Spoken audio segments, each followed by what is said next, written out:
Okay, you're doing the high value work, you're helping your clients advance, you're giving them the insights. But if your clients don't grasp the impact of what you're doing for them, it's not a pricing problem. It's actually a positioning opportunity.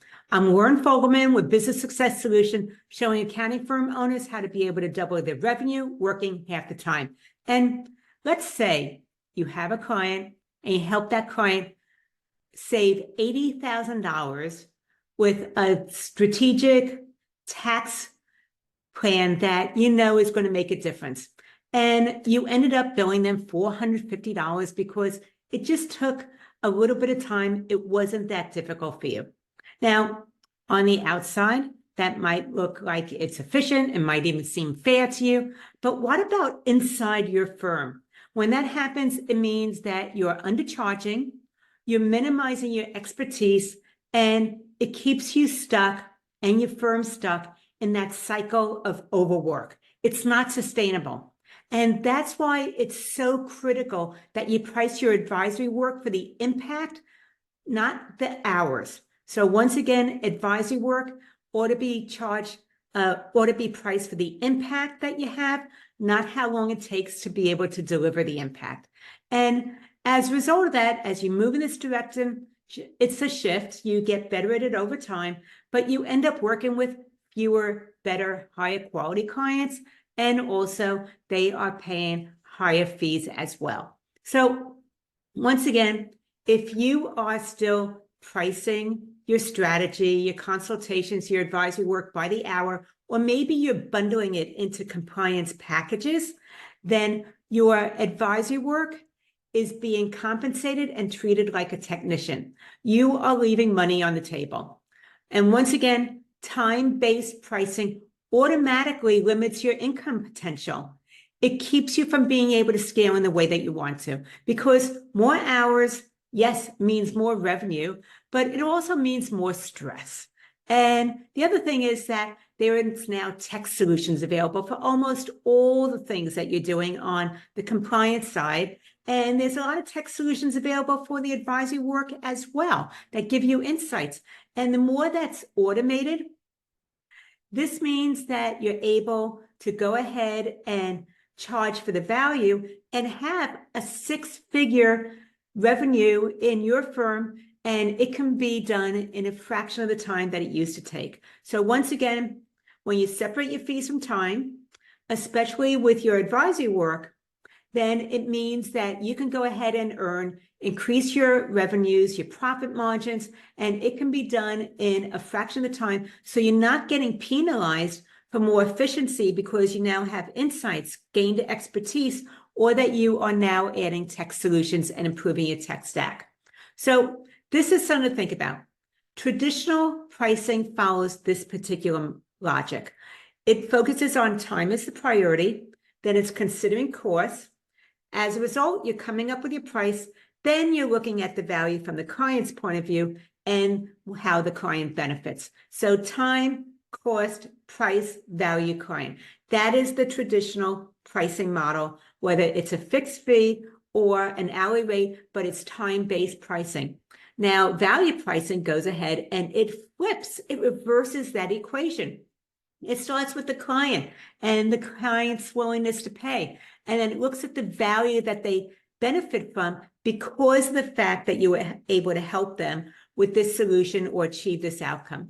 As a result of the client's willingness to pay, the value that they receive, now you come up with a price, and then you consider your costs and how much time it takes. So once again, it's all the same variables, but we flip the equation to where now we're putting the client first and your time at the end of the equation. It is so aligned for client-centered firms.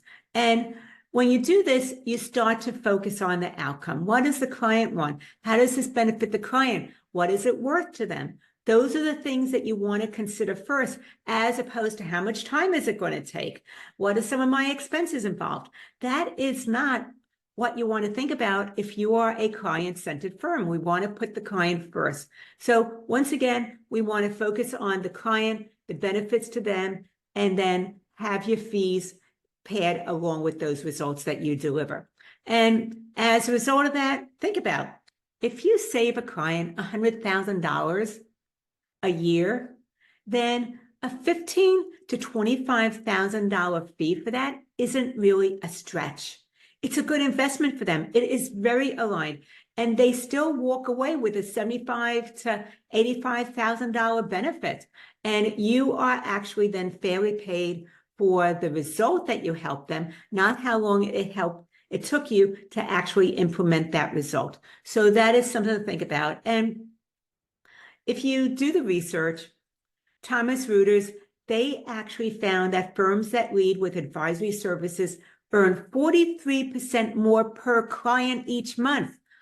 Think about it. If you do the math, 43% more for each client per month than firms which are solely focusing on the compliance side of things. So this is a strategic move for you and your firm on how your work is valued and who you're working with. And I want to talk a little bit about Brian. He's a CPA, and he helped a manufacturing client turn around a $40,000 a month loss. And within about 6 months, they had $120,000 in retained earnings. This was a transformation for this business. They were doing a lot on a monthly basis. They were losing $40,000 each and every month. And they were able to turn it around to where they now had $120,000 in retained earnings. So the transformation was real. They got really solid results. But when he did this, he didn't know how to value price his services. So he only charged $15,000 for the engagement. And he knew he was undercharging. He just didn't know how to fix it. So when we started to look at it, what I saw, it was clear. He was charging for his time. He wasn't charging for the impact. And that's because charging for your time is a logical, traditional way to be able to price things. So charging for impact, a little bit messier, but it is possible. And when you do this and you get more comfortable with it, it makes a significant difference for your firm. So what we did is we started to look at the fact that we wanted to charge for the impact because he was definitely delivering these strategic insights, but he was getting paid like a technician. And he was so much more than that. So we shifted that. And once again, for Brian within his firm, he was able to move from billing by the hour, his hourly rate, over to value pricing. And it just took a couple months for us to be able to do that. It didn't take that long. And as a result of that, his average engagement fee for these projects went from $5,000 to about $25,000. He didn't change how he showed up or how he supported them.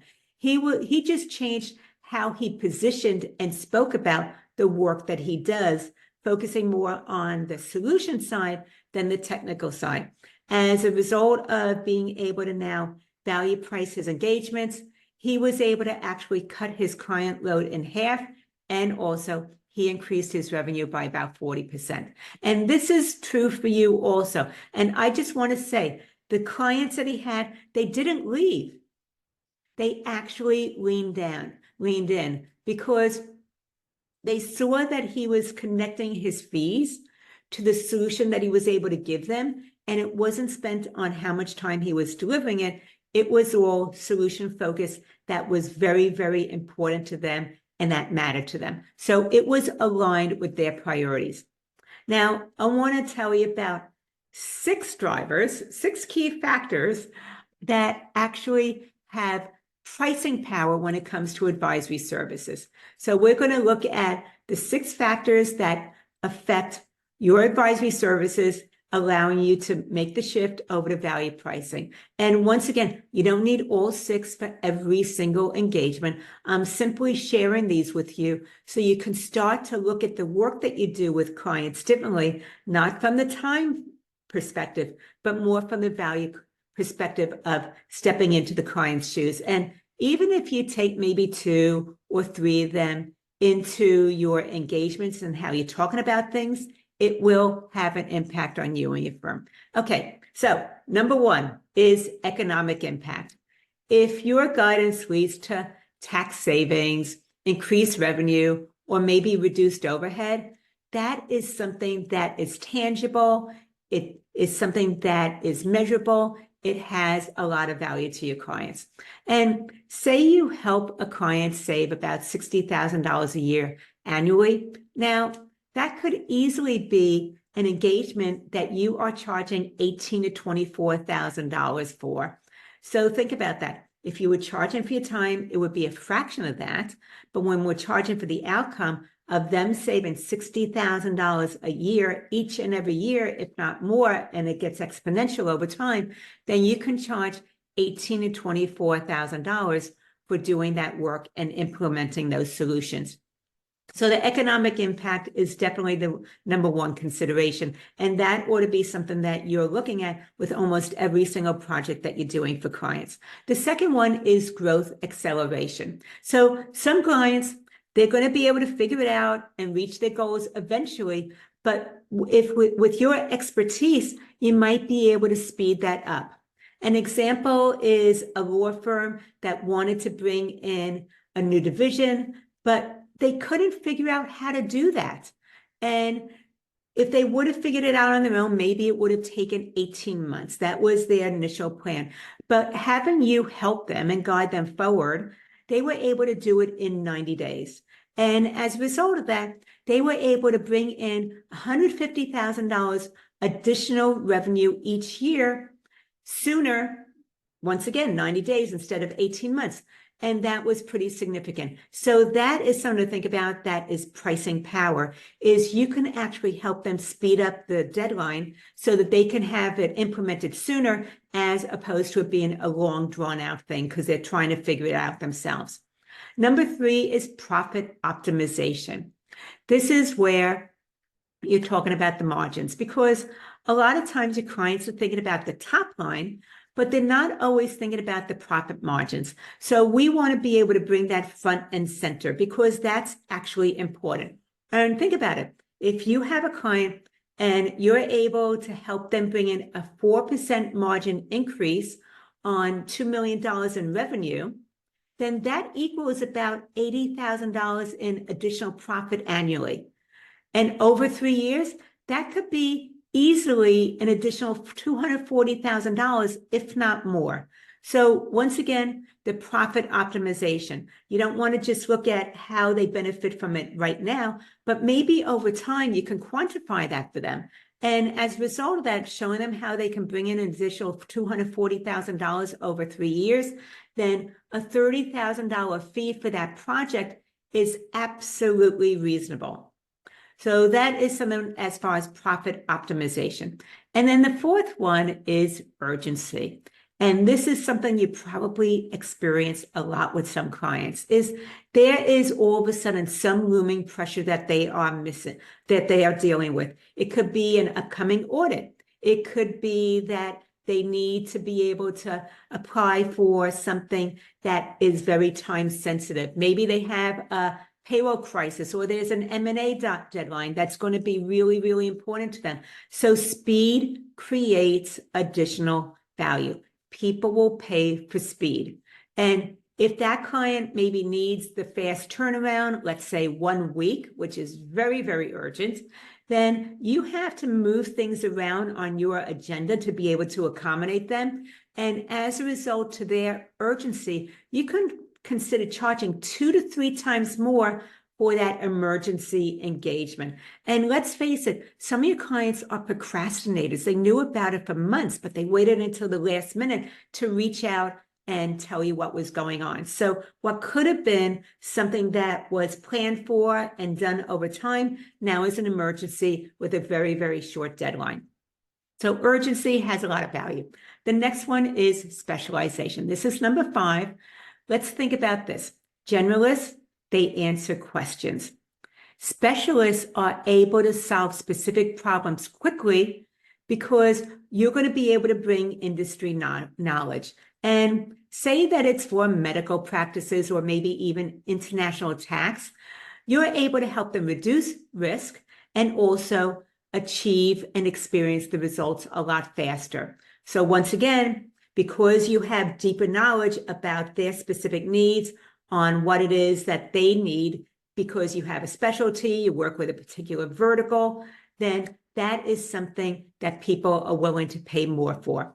And that's specialization. The last one of these important key components for value pricing your advisory services is quality assurance.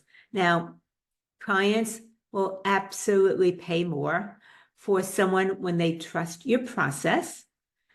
They recognize that you have the expertise and that you're able to deliver in a timely manner the results that they're engaging your firm for. So quality assurance, that's trusting your process. So you have to have a process that you can explain and communicate to them.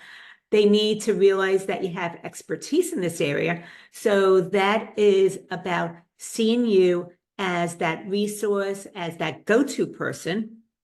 And also, they need to trust that you're going to be able to deliver the results that they are engaging you for in the time that was agreed upon. So if you're the person that can navigate high stakes decisions without surprises, then that is something of value also. So I just want to real quickly go through these 6 value drivers for value pricing your advisory services. Number 1 is economic impact. Number 2 is growth acceleration. 3 is profit optimization. 4 is urgency. 5 is specialization. And 6 is quality assurance. And when you start bringing these things into how you talk about the services you're delivering and the benefits that they receive, focusing on what's top of mind and priority for them, you stop thinking about how much time something takes and connecting it to time.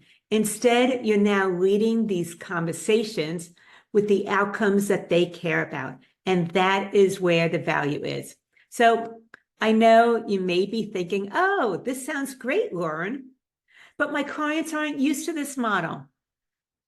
I want to say it's okay to feel this way at first before you actually start implementing. Doing something like this takes courage, and the confidence comes later. Plus, this is a process. There's an evolution. You have to start somewhere. And that I'm not looking for you to implement all of this all at one time. I'm looking for you to start maybe with the next 3 client conversations where you're starting to think about these things and how you can bring these 6 value drivers or even 2 or 3 of them into your conversation. So they're very, very client-centered. And as a result of that, you're going to start focusing on the outcomes as opposed to thinking about how long does something ask. So in order to start getting into that mindset, you want to start asking your clients, what does success look like for you? And what would that be worth to you if we were able to achieve that result? The next thing is, if you don't do anything and you continue to tolerate that, what would be the impact over the next 6 months? So those are 3 questions right here, right now, you can bring in to start to have them see the value of moving forward with you with your advisory service. What does success look like for you? What would it be worth? And if you don't do anything, you continue to tolerate it, what will be the impact over the next 6 months? And then as they're answering, just take a breath, listen, and actually reflect their answers back to them to make sure that you got it right. And do it in the way that they said it. Don't do it in a very, very fancy way, putting all your industry accounting speak into it. You want to be able to say it back to them in the way that they said it. And as a result, that's when your services have increased value from their point of view, and it makes the pricing conversation easier. It's not a number that you any longer have to justify. You have to negotiate. You have to be able to feel that you need to be able to have competitive pricing in order to bring in a new quality client. So once again, you want to focus on what's of value to them. So something I want you to think about is review your last 3 to 5 advisory projects and ask yourself, what was the financial or operational impact for that client because of the work and the solution that you delivered? So what was the financial or operational impact? The next one is, how fast did you help them achieve it? Did you help them achieve it faster than if they would have done it on their own or gone with another option. And the next thing is, what did you charge? And what could you have charged if you would have value priced it based on the benefit that they got because of the solution that you implemented for them? So once again, look at the financial or operational impact for them. How fast did you help them achieve it? And also, what did you charge and what could you have charged? And this just helps you start to become aware of the value gap between what you're charging them and what you could be charging. And every single firm has one. Every firm has a value gap. And once you start to become aware of it, then we can start to narrow that value gap. So I want you to start asking yourself those questions. And look, if you're ready to stop undercharging for your high impact work, you want to be able to position your advisory services for deeper value, being able to engage better clients, then let's talk. Go to businesssuccesssolution.com/let's talk, and we're going to look at how to apply value pricing in your firm and also map out your next best move, because you are not a technician. And as a result of that, don't bill for your time. It's an outdated way of pricing your services, and you will always be leaving money on the table. You are a guide, a strategist, an advisor. Own it. And when your pricing reflects the outcomes you help your clients achieve, everything gets so much easier. You have better clients, fewer hours, and your work is so much more aligned on the solutions that you offer, not on the tasks that you're doing and how long it takes. So I just want to say, you've already moved in this direction. You've started a shift by bringing in advisory services. Let's go ahead and talk about how to be able to up-level them, to be able to position them as solutions, and get paid premium pricing for the results you are delivering. You deserve that. This is Lauren Fogelman with Business Success Solution, showing accounting firm owners how to be able to double their income working half the time.